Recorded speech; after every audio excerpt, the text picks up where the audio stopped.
Good morning, y'all, y buenos dias. So we are here for my 29th week update. So if you guys are interested in seeing what I've been up to, then keep on watching. All right, so week 29, again, going by so fast, kind of freaking out. But anyways, baby is the size of an acorn squash, which I'm not too mad about. It's pretty cute. So at this point, baby is around 15.2 inches and approximately 2.54 pounds. So as of right now, baby's growing a lot of white fat, which like is the layer that's underneath their skin, which is why they're moving so much, because those fat deposits give them like bursts of energy, which makes so much sense now because so much movement, it's unreal. So as of right now, I'm 118 pounds.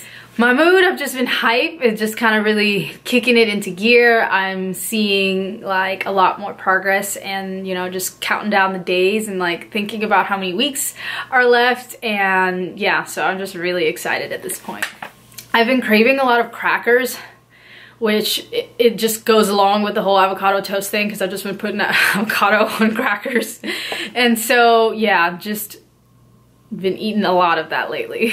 So as far as symptoms go, oh my god, this week has been intense. Like I've been getting a lot of back tightness, and that's just because the weight is getting a lot more intense like on my tummy, and also just getting out of breath a lot, and that's because the baby will come up by and near my lungs, so it literally like cuts off my breath, and just getting super tired because this little potato moves a lot, y'all. Like the entire time that I've been sitting here, the baby's been moving. And so I literally get exhausted from like all the commotion and all the movement. So it's kind of funny, like I'll be cleaning and like traigo la ropa from the room to the lavanderia and like I'm like out of breath. And that has a lot to do with like the baby growing and my lungs, like the capacity and everything, and also because it's been so cold, like I have my little watch that counts my steps or whatever, and so I still try to get in a couple miles every day, but it's like a lot harder when you're just like inside, because right now not only is it like cold, but it's also raining and like sleet and slushy outside. So yeah, I'm too scared to even go out because I'm afraid that I'll fall if I get out there and like try to go on a walk or anything like that, and it's freezing.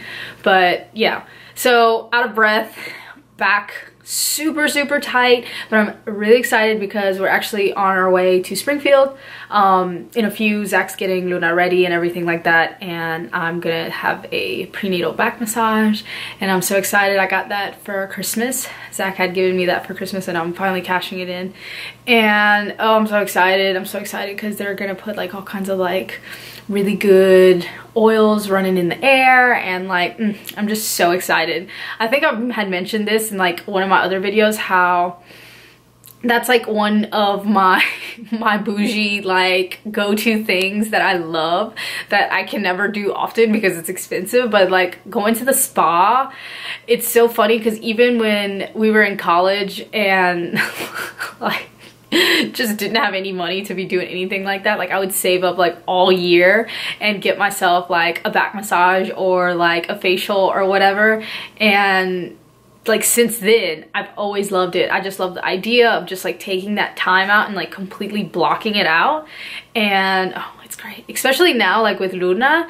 It's so hard to like get any kind of like just me moment if I'm in the house and she's here, because like I can hear her in the background, or you know, like whatever it is, like even if you know Zach's the one that's taking care of her, like I can still hear them, I can still whatever. So it's so nice to like go somewhere and just have that me time, and I finally get to have it. I'm so excited. We're gonna go do that, and we're also gonna go bulk shopping as well.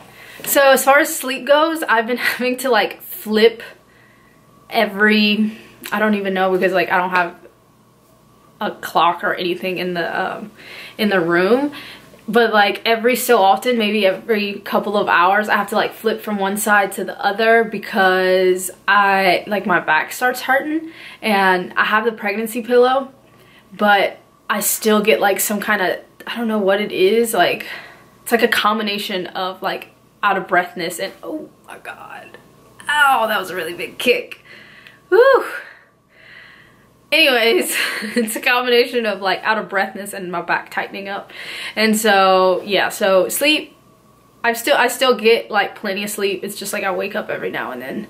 And also I hear that it's got a lot to do with the hormones too. Like your body is being like, hey, you're gonna have to wake up every 2 hours, so you might as well get used to it. And I'm just like, I already know I have to wake up every 2 hours. Just let me sleep these last couple of weeks. So yeah, as far as what we've been up to, I don't know if you guys watched the whole spiel on Instagram, but just a quick overcap of it. So I made it to El Paso with Luna, and then finally got to where we were staying with the other activists. And Luna, like maybe 20 minutes later after we had gotten there, she was climbing up a bunk bed and kind of like toppled over, which is so funny because she only got like this far off the ground. She got on the little second step of the stair and she hurt herself. And I didn't really think anything of it, just because like she jumps off the couch all the time and has flown off the hamaca before, and she like ta-da, like is totally cool and like is whatever about it. But she was not. And so I was like, okay, I'll just, you know, see how she does, see how she progresses, and like full night's sleep. And then it was like 4 o'clock in the morning and she was still really, really upset about it. So I was like, okay, I have to take her to the doctor. So we went to the ER and they did x-rays and the whole thing, and we were there for like hours. But the staff was like so nice. Like the nurses were amazing and really, really sweet. But they didn't really know what was up with her. Luckily it wasn't like broken or anything like that.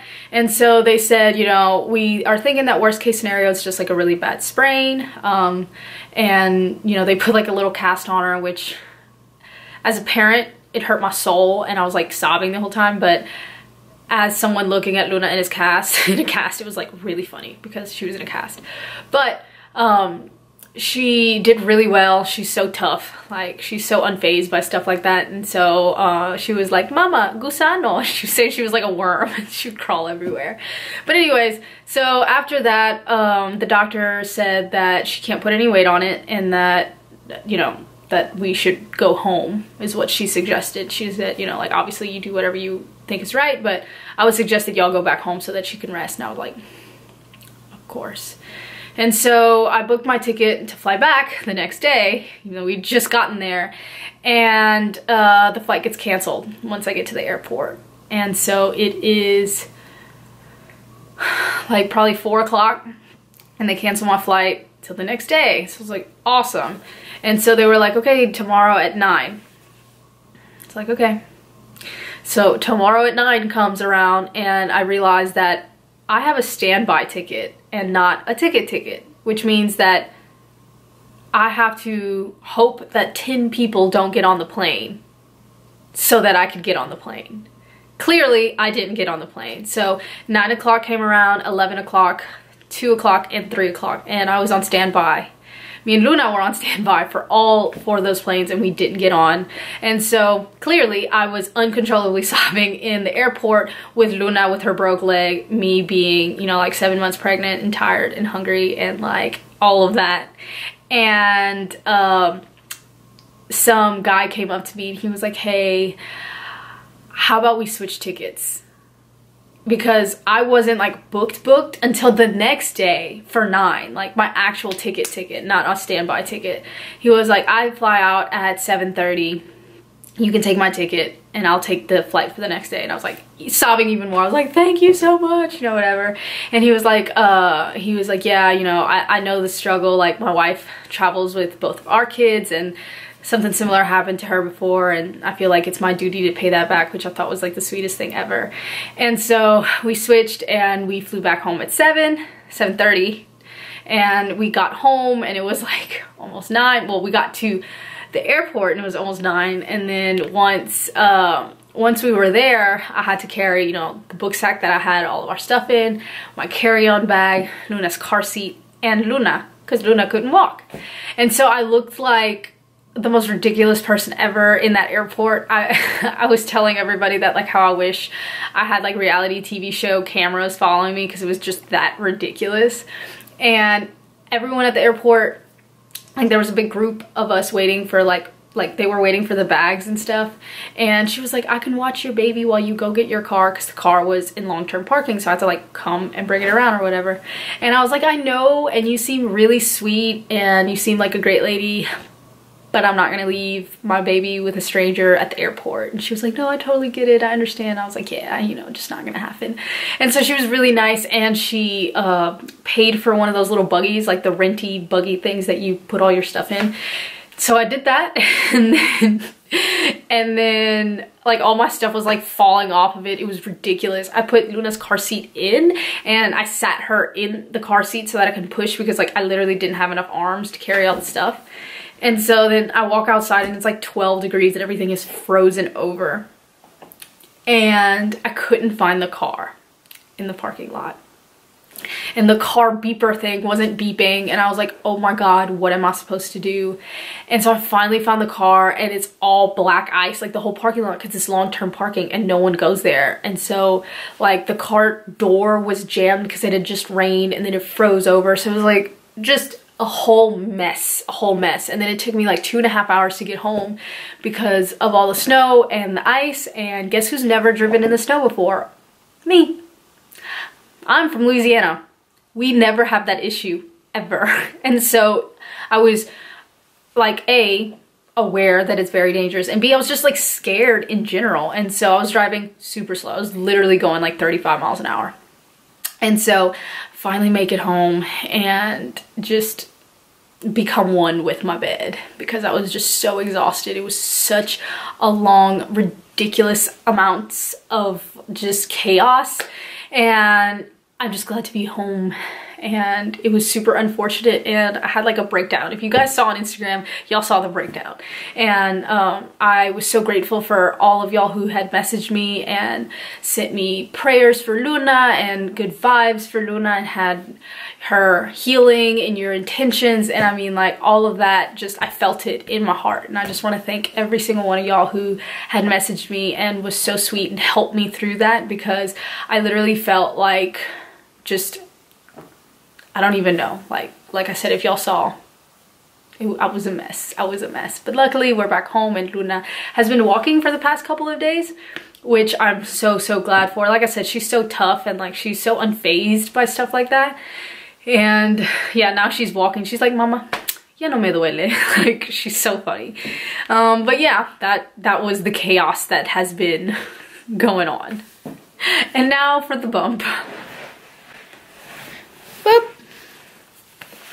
Ooh. Ooh. It's so funny because like now it's so circular. Like, I don't know if y'all can see that. Like, it's just like bloop. And with Luna, I was a lot wider, which is why like my mom is so saying that it will be the opposite of Luna. But I think that they'll be the same. So that is it for today's video. As always, if you guys have any comments or questions, please leave them down below. Tlazocamahti for watching, and I'll talk to y'all later.